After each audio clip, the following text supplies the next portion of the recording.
Mengapa Iran begitu peduli dengan Lebanon? Apakah ini hanya soal politik atau ada sesuatu yang jauh lebih dalam dari itu?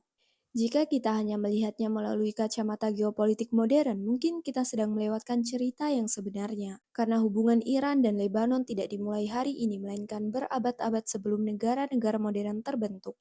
Menurut akademisi Amal Saad Ghoyareb, hubungan ini berakar pada kedekatan budaya mendalam. Jejaknya bisa ditelusuri ke satu wilayah, yaitu Jabal Amel di Lebanon Selatan. Sejak abad ke-12, tempat ini dikenal sebagai salah satu pusat intelektual Syiah di dunia Arab. Disinilah fondasi hubungan itu dibangun, melalui ilmu, bukan kekuasaan. Dari wilayah ini kemudian lahir banyak ulama besar, salah satunya adalah Asyahid Al-Awwal, tokoh abad ke-14 yang karya-karyanya masih dipelajari di Iran hingga hari ini. Artinya, gagasan yang lahir di Lebanon ratusan tahun lalu masih hidup dalam tradisi keilmuan Iran hingga saat ini. Kemudian datang titik balik penting pada abad ke-16, dinasti Safawi menetapkan Syiah sebagai agama resmi di Persia. Namun, mereka menghadapi satu masalah, yaitu kekurangan ulama. Solusinya, mereka mengundang ulama-ulama dari Jabal Amel, Lebanon. Tokoh-tokoh seperti Nuruddin Al-Karaki dan Syekh Bahauddin Al-Ameli pun berpindah ke Persia. Ini bukan sekedar perpindahan individu, melainkan perpindahan tradisi keilmuan.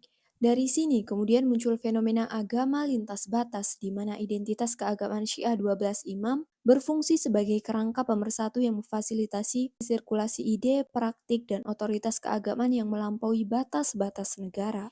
Bahkan hingga hari ini banyak ulama Iran yang memiliki akar intelektual dari Jabal Amel.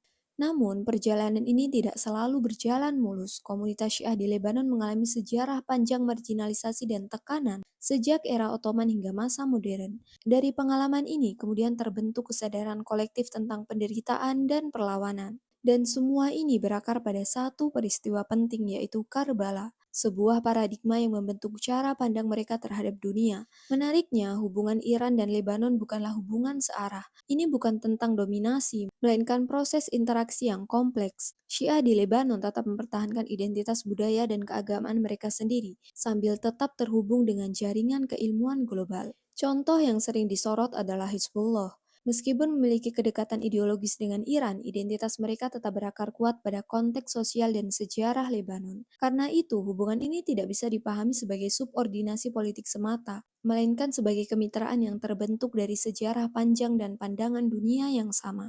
Jadi, keterlibatan Iran di Lebanon hari ini bukan sesuatu yang muncul secara tiba-tiba, melainkan hasil dari ratusan tahun pertukaran ilmu, migrasi ulama, dan pembentukan identitas bersama. Sebuah hubungan yang tidak hanya bersifat politik tetapi juga historis,